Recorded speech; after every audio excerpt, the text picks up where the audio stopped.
पहाड़ियों की गोद में बसा एक छोटा सा गांव था, रामसर। गांव छोटा था पर कहानियों से भरा। वहीं एक लकड़हारा रहता था, हरिया। उसका नाम जितना साधारण था, जिंदगी उतनी ही कठिन। सुबह सवेरे उठकर कुल्हाड़ी उठाता, जंगल जाता और शाम तक टहनियां काट काट कर अपनी पीठ झुका देता। उसकी बीवी बिंदिया गांव के खेतों में मजदूरी करती थी। दोनों दिन रात खटते ताकि उनका छोटा बेटा छोटू कभी स्कूल जा सके, अच्छे कपड़े पहन सके। लेकिन लकड़ियों की कीमत घटती जा रही थी और खेतों में मजदूरी भी अब रोज नहीं मिलती थी। एक दिन छोटू ने पूछा, बाबा स्कूल में सबके पास बस्ता है, मेरे पास कब आएगा? हरिया ने मुस्कुराकर कहा, जल्दी, बहुत जल्दी। लेकिन उस मुस्कान के पीछे जो थकावट थी वो किसी मासूम आंख से छिपी नहीं थी। उसी रात बिंदिया ने कहा, हरिया, तू कितना भी मेहनत कर ले, हमारे हालात तो वैसे ही हैं। कभी कभी लगता है कुछ अलग करना पड़ेगा। हरिया चुप रहा। उसे भी यही लगता था, लेकिन क्या? अगली सुबह हरिया जंगल में गया। चुपचाप सूखी लकड़ियां काट रहा था कि पेड़ों की झुरमुट में कुछ सरसराहट हुई। उसने मुड़कर देखा, एक बूढ़ा आदमी एक पेड़ की जड़ से पानी पीने की कोशिश कर रहा था। कांपते हाथ, भूखी आंखें। हरिया पास गया। बाबा, आप ठीक हैं? बूढ़ा कांपती आवाज में बोला, पानी, 2 घूंट पानी दे दे बेटा। हरिया ने झोले में रखा अपना मटका आगे बढ़ा दिया। बूढ़ा पानी पीकर कुछ पल शांत बैठा, फिर बोला, तू अच्छा आदमी है, इसलिए मैं तुझे एक बात बताता हूं। अगले 3 दिन तेरी जिंदगी के सबसे बड़े दिन होंगे। अगर तेरा दिल डगमगाया तो सब मिट्टी हो जाएगा। हरिया कुछ समझ नहीं पाया। वो कुछ पूछता तब तक बूढ़ा आदमी गायब हो गया। वहां सिर्फ मिट्टी और पत्तियां उड़ रही थीं। हरिया की पीठ पर पसीना था, लेकिन दिल में कोई डर नहीं, बस उलझन। पहला दिन बीता, कुछ भी अलग नहीं हुआ। दूसरे दिन गांव में खबर फैली कि एक बड़ा व्यापारी गांव आ रहा है, जंगल की जमीन पर लकड़ी का नया ठेका खोलने। प्रधान जी ने कई लोगों के नाम भेजे थे और आश्चर्य की बात यह कि उनमें हरिया का भी नाम था। बिंदिया ने कहा, तेरा नाम आया है, ये कम बात नहीं, जा मिल ले, शायद कोई रास्ता निकले। हरिया पंचायत भवन गया। वहां व्यापारी बैठा था, लंबा कोट, मोटी मूछें और बगल में नोटों से भरा बैग। नाम था शिवालाल। उसने गांव वालों को देखा और कहा, हमें मेहनती और ईमानदार आदमी चाहिए। जंगल से लकड़ी निकालने और गिनने का जिम्मा होगा। पगार अच्छी दूंगा, लेकिन चालाकी बर्दाश्त नहीं करूंगा। हरिया ने कुछ नहीं कहा, वो बस सिर झुकाकर बैठा रहा। प्रधान जी बोले, सेठ जी, हरिया सीधा सच्चा आदमी है, काम में भरोसेमंद भी। शिवालाल ने कुछ पल हरिया को देखा, फिर बोला, ठीक है, तेरी परीक्षा अभी से शुरू होती है। उसी दिन से हरिया को काम पर रख लिया गया, दोहरी मजदूरी पर। अब वो पहले से अलग महसूस कर रहा था। लकड़ी काटने वाला हरिया अब गिनती देखने वाला बन गया था। उसकी झोपड़ी में पहली बार मिट्टी के तेल की बत्ती जली और छोटू ने अपनी कॉपी पर पहली बार पेंसिल घिसी। लेकिन ये सब बदलाव बहुत ही जल्दी आ रहा था। कुछ ऐसा जो हरिया समझ तो पा रहा था, मगर पूरी तरह पकड़ नहीं पा रहा था। तीसरे दिन शिवालाल ने हरिया को अकेले बुलाया।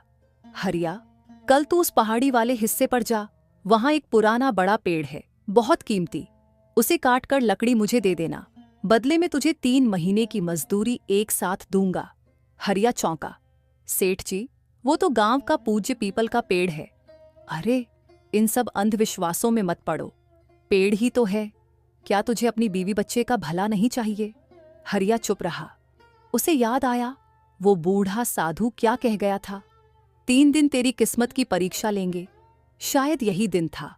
वो रात नींद में नहीं गुजरी। बिंदिया भी चुप थी। छोटू अपने बस्ते में झांकते झांकते सो गया। सुबह होने तक हरिया ने फैसला कर लिया था। वो पंचायत भवन गया और शिवालाल को सीधा कहा, माफ करना, मैं वो पेड़ नहीं काट सकता। शिवालाल गुस्से में आ गया, बोला, तू समझता क्या है खुद को? तेरे जैसे सैकड़ों मिल जाएंगे। हरिया सिर झुकाए वहां से चला गया, पर मन भारी नहीं था। उसके भीतर कुछ हल्का लग रहा था, जैसे कोई भार उतर गया हो। वो फिर जंगल गया, वही कुल्हाड़ी, वही सूखी टहनियां, वही पुराना थैला। लेकिन जब वापस लौटा तो उसकी झोपड़ी के सामने कुछ लोग खड़े थे। गांव के प्रधान, 2 सरकारी आदमी और वही बूढ़ा साधु। हरिया की आंखें फैल गईं। साधु मुस्कराया। हरिया, अब तीसरा दिन पूरा हुआ, तूने परीक्षा पास कर ली, लेकिन यह सिर्फ शुरुआत है। हरिया कुछ बोलने वाला था कि वो साधु लोगों के बीच खो गया। सरकारी अफसर ने हरिया को एक लिफाफा दिया। सरकारी योजना में तेरे नाम का मकान मंजूर हुआ है और तेरे बेटे छोटू को झिल्ले के स्कूल में छात्रवृत्ति भी। हरिया खड़ा रहा, जैसे समझ ही न पा रहा हो। गांव वालों ने तालियां नहीं बजाईं, क्योंकि उन्हें समझ ही नहीं आया कि हुआ क्या है। लेकिन हरिया जानता था, ये अभी अंत नहीं था, ये बस कहानी की शुरुआत थी। हरिया पहले जैसा आदमी नहीं रहा था। हाँ, उसकी झोपड़ी अभी भी वैसी ही थी और कुल्हाड़ी वहीं पुरानी थी, लेकिन उसकी आंखों में एक अलग चमक थी। अब वो बस पेट नहीं भर रहा था, वो खुद पर यकीन भी भरने लगा था। छोटू स्कूल जाने लगा था। बिंदिया के चेहरे पर हल्की मुस्कान टिकने लगी थी और गांव वाले पहले जो सिर्फ ताना मारते थे, अब उसे थोड़ा सम्मान की नजर से देखने लगे थे। लेकिन ये शांति ज्यादा दिन टिकने वाली नहीं थी। एक दिन गांव में फिर से शोर मचा। शिवालाल वापस आ गया था और इस बार उसके साथ कुछ और अफसरनुमा चेहरे थे। उसके पास कुछ कागज थे और गांव की जमीनों को लेकर एक बड़ा ऐलान। पंचायत भवन में वो चिल्ला रहा था, सरकार ने मुझे इजाजत दे दी है कि इस जमीन पर फैक्ट्री लगेगी, गांव वालों को नौकरी मिलेगी, पैसा आएगा। अब पुरानी सोच छोड़ो। गांव वाले भ्रमित थे। कुछ को लालच ने जकड़ लिया, कुछ को डर ने। हरिया चुपचाप भीड़ में खड़ा था, सब कुछ सुन रहा था। तभी प्रधान ने कहा, अब जो गांव का रक्षक बना फिरता है, हरिया, वही तय करे ये फैक्ट्री लगे या नहीं। हरिया के लिए ये फंदे जैसा था। अगर फैक्ट्री रोकता तो गांव वालों को लगता कि वो नौकरी का दुश्मन है, और अगर इजाजत देता तो जमीन, स्कूल, मंदिर सब मिट्टी में मिल जाते। वो बिना बोले वहां से चला गया। अगली सुबह हरिया अकेला उस जमीन पर गया जहां फैक्ट्री लगनी थी। वहां उसने देखा, जमीन के किनारे एक पुरानी ईंटों की दीवार झुकी हुई थी, जिसके पीछे बच्चों का स्कूल था। वहां से हंसने की आवाजें आ रही थीं, छोटू की भी। हरिया वहीं बैठ गया, आंखें बंद कर लीं। तभी पीछे से कोई बोला, तू सोच रहा है पर वक्त कम है। वो पलटा।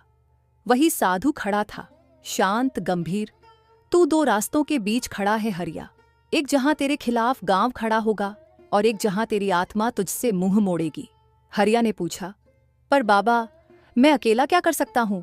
साधु मुस्कराया, अकेला वही करता है जो भीड़ सोच भी नहीं सकती। फिर साधु ने एक पुराना कपड़ा उसे थमाया। उसमें एक लिपटा हुआ दस्तावेज था और उस पर सरकारी मुहर। ये क्या है? जांच के पुराने आदेश, जहां शिवालाल पर जमीन हथियाने का आरोप था, लेकिन इसे छिपा दिया गया। ये अब तेरे हाथ में है।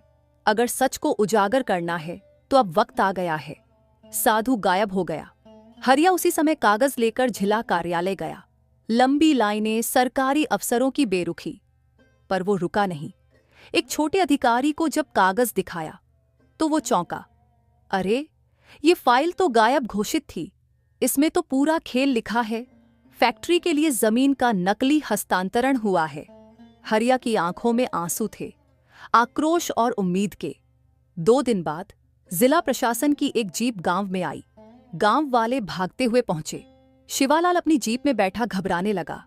जिला अधिकारी ने माइक उठाया, शिवालाल पर सरकारी दस्तावेजों में धोखाधड़ी का आरोप साबित हुआ है। जमीन का ट्रांसफर अवैध है। जमीन वापस गांव को सौंपी जाती है और गांव के स्कूल और मंदिर क्षेत्र को सुरक्षित घोषित किया गया है। गांव में सन्नाटा था। फिर अचानक तालियों की आवाज गूंज उठी। हर कोई एक दूसरे से पूछ रहा था, ये हुआ कैसे? हरिया भीड़ के पीछे खड़ा था। वही खादी का कुर्ता, गले में झोला और चेहरे पर शांति। भीड़ ने उसे देखा और खुद रास्ता बना दिया। प्रधान जी पास आए, सिर झुकाकर बोले, हमने तुझ पर कभी भरोसा नहीं किया, पर तू सही निकला। हरिया कुछ नहीं बोला, बस मुस्कुरा दिया। शिवालाल को पुलिस पकड़कर ले गई। उसी शाम गांव की चौपाल पर एक सभा हुई। इस बार मंच पर हरिया था। प्रधान, अध्यापक और किसान सब बैठे थे, लेकिन हरिया सबसे आगे। हरिया, प्रधान बोला, अब गांव के स्कूल, मंदिर और जंगल की देखरेख के लिए एक नया ट्रस्ट बनेगा और उसका पहला अध्यक्ष तू होगा। हरिया ने हाथ जोड़कर कहा, मैं कुछ नहीं हूं। जो कुछ भी हुआ वो मेरे विश्वास की वजह से था और उस साधु की वजह से। लोग इधर उधर देखने लगे, कोई साधु नजर नहीं आया। हरिया आकाश की ओर देखने लगा, जैसे जानता हो कि वो अब भी वहीं कहीं है। छोटू दौड़कर आया, उसकी गोद में चढ़ गया। बाबा, क्या अब हमारा बस्ता कभी छिनेगा नहीं? नहीं बेटा, अब ये बस्ता तुझसे कोई नहीं छीन सकता। रात को हरिया अपने पुराने घर की चौखट पर बैठा था। दूर पेड़ पर जुगनू चमक रहे थे, हवा में एक अलग सुकून था। और तब वो साधु फिर दिखा। बेटा, तेरा तीसरा इम्तिहान था ये। अब तू सिर्फ एक लकड़हारा नहीं रहा, तू रक्षक बन गया है। हरिया ने पूछा, आप कौन हो बाबा? साधु मुस्कुराया और हवा में ओझल हो गया। कहते हैं उस दिन के बाद हरिया का नाम गांव की दीवारों पर लिखा जाने लगा। लेकिन उसने कभी ऊंचे घर नहीं बनाए, कभी घमंड नहीं किया। वो वही पुराना हरिया रहा, कुल्हाड़ी वाला। लेकिन अब उसकी कुल्हाड़ी पेड़ नहीं, लोगों की झूठी उम्मीदों की शाखें काट रही थी। आपका दिल से धन्यवाद कि आपने वीडियो को यहाँ तक देखा। हमें कमेंट करके जरूर बताएं कि आपको ये कहानी कैसी लगी। आपकी राय हमारे लिए बहुत मायने रखती है। अगर चैनल पसंद आया हो तो सब्सक्राइब जरूर करें। आपके इतने प्यार और समर्थन के लिए तहे दिल से आभार।